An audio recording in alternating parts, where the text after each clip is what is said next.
नितिन ठाकुर जानना चाहते हैं एचएसबीसी स्मॉल कैप फंड के बारे में।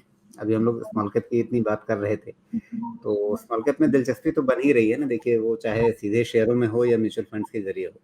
तो इनका क्या जानना है? एचएसबीसी स्मॉल कैप फंड में एसआईपी में इन्वेस्टेड हूँ 2017 से। तो इससे पहले इसका नाम था एल&टी इमर्जिंग इक्विटीज। अब ये पूछ रहे हैं कि इस फंड के बारे में अगर आप कुछ बता सकें। देखिए, मैं कभी भी स्पेसिफिक स्टॉक, स्पेसिफिक फंड के बारे में एज रिकमेंडेशन नहीं बता सकता, लेकिन इन जनरल आप ध्यान रखिएगा कि आपने जो टाइमिंग डाली थी वो बड़ी अच्छी डाली थी। बिकॉज 2017 ऐसा वक्त था जहां पे कंप्लीट स्मॉल कैप और मिड कैप में डिसइंटरेस्ट, वही पॉइंट होता है इन सब सेक्टर स्मॉल कैप और मिड कैप में एसआईपी करने का, जिसका आपको अभी रिवार्ड मिल रहा है। अब जब इतना रिवार्ड मिल रहा है तो स्मॉल कैप का भी साइकिल होता है, स्ट्रेच हो जाता है। तो मैं ये तो नहीं कहूँगा कि साइकिल खत्म हो जाएगा, क्योंकि स्मॉल कैप और मिड कैप का जो इंडेक्स का टारगेट है वो आपको मेरे वेबसाइट पे रिपोर्ट में मिल जाएगा, और राजीव जी के चैनल पे ही उस रिपोर्ट को पढ़ा था मैंने। तो उस हिसाब से मैं ये कहूँगा कि अभी रूम बहुत है, लेकिन इन सब सेक्टर्स में ऐसा है ना कि थोड़ा बहुत इतने चाल के बाद थोड़ा बहुत प्रॉफिट ऑफ द टेबल है ना, कोई नुकसान मतलब गलत सोच नहीं, उतना करना चाहिए।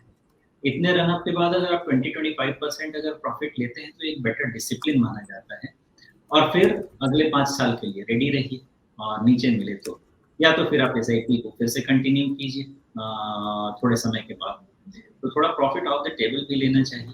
और बाकी अभी हमारे मार्केट में काफी अगले 5 साल में काफी लंबा रन बचा जी, तो फिलहाल स्मॉल कैप पर चाहे आप सीधे शेयरों में लें या फिर म्यूचुअल फंड के रास्ते से जाएं, थोड़ा सावधान होने का समय है। लेकिन फिर वही है कि जब एसआईपी निवेशक इस तरह का सवाल रखते हैं तो एक दुविधा होती है। एक बार हम लोग अक्सर कहते हैं कि एसआईपी को शुरू करने का और बंद करने का कोई मतलब ऐसा समय नहीं होता है, या कोई भी मार्केट सिचुएशन नहीं होती जिसको देख करके आप एसआईपी शुरू करें या बंद करें। ये हमेशा आपके पास पैसे कब आ रहे हैं और कब पैसे की ज़रूरत है उस पर निर्भर होना चाहिए। तो क्या वही फॉर्मूला यहाँ पे लगना चाहिए, या यहाँ थोड़ा सा कुछ अपॉर्चुनिस्टिक होने की ज़रूरत बनती है? देखिए, अगर ये स्मॉल कैप और नहीं होता, मिड कैप नहीं होता, तो ये डिस्कशन बनता ही नहीं। बिकॉज जब मैं बात करता हूँ इंडेक्स 37,000 की, तो फिर एसआईपी कंटिन्यू होने का कोई रीजन नहीं होना चाहिए। रादर इतने ऊपर लेवल पे मार्केट आने के बाद एसआईपी इज दी वे। अगर गिरे तो हम एसआईपी में करते क्या है, हम रुपी कॉस्ट एवरेजिंग करते हैं।